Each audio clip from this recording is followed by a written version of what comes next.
So over the course of the past 15 minutes, we have broken down your argument. We've put it in the mathematical Aristotelian logic framework, broken down all your fancy language. We put it in the literal system of logic.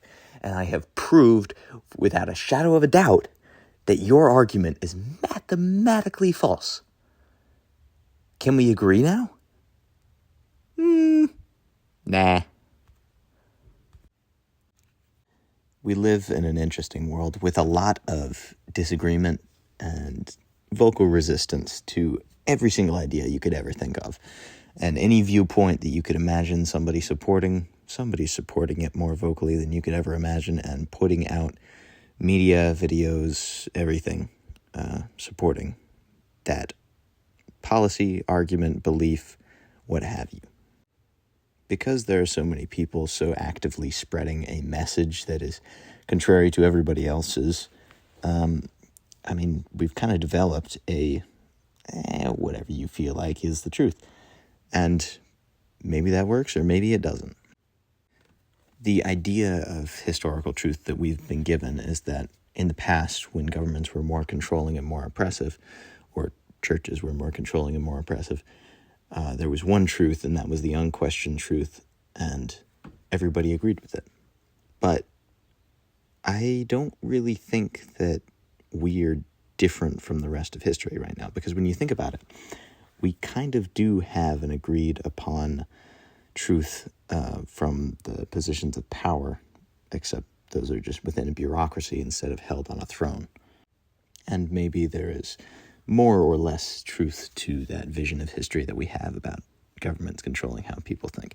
Anyway, today, making the argument of, you shouldn't argue about beliefs, is an argument about beliefs.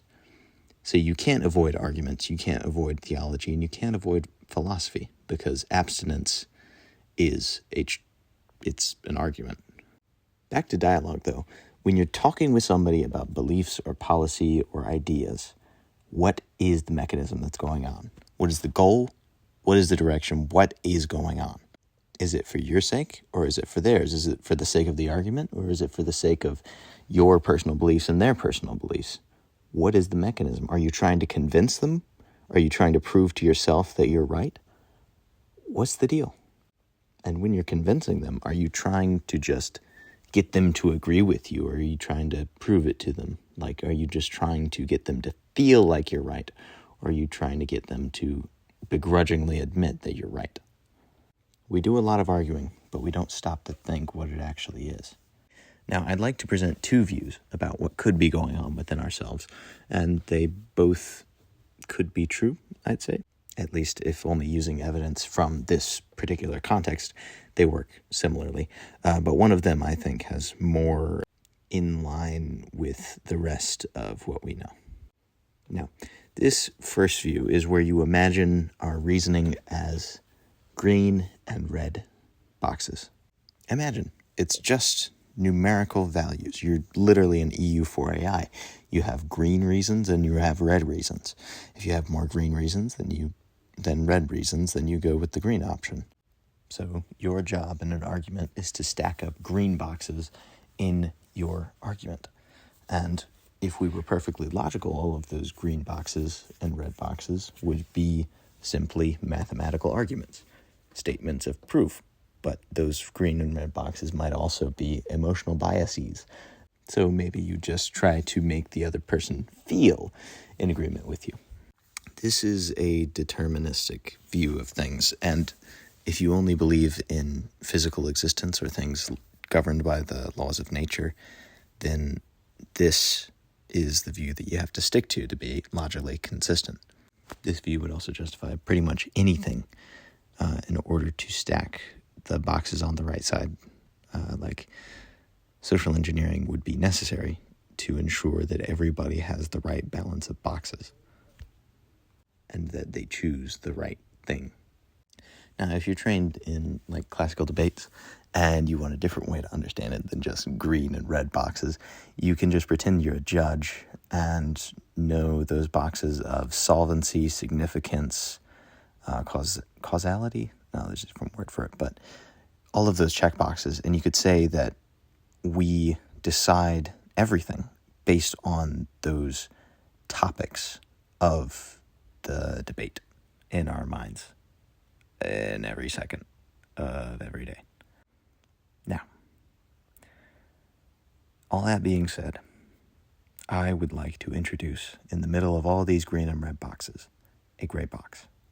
Because I think that's what it is. I think that we have a free will that is convinced and influenced by all these green and red boxes, but ultimately, who can know which way that gray box is going to lean?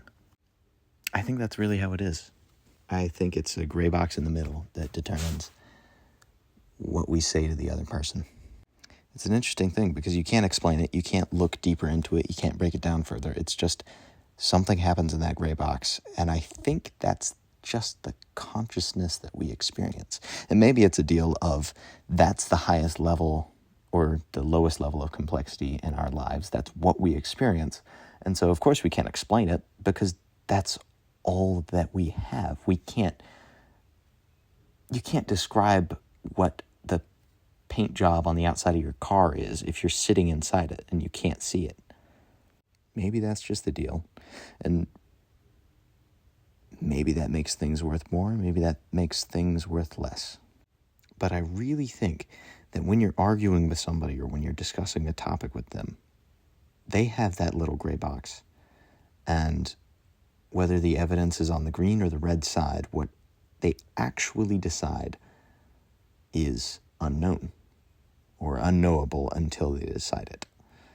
And now it's more probable that with more green boxes, they would choose the green, but who really knows what people will choose? Now, is that just a cop-out, or is that a mathematical understanding of what's actually going on? Well, I'll let your gray box decide.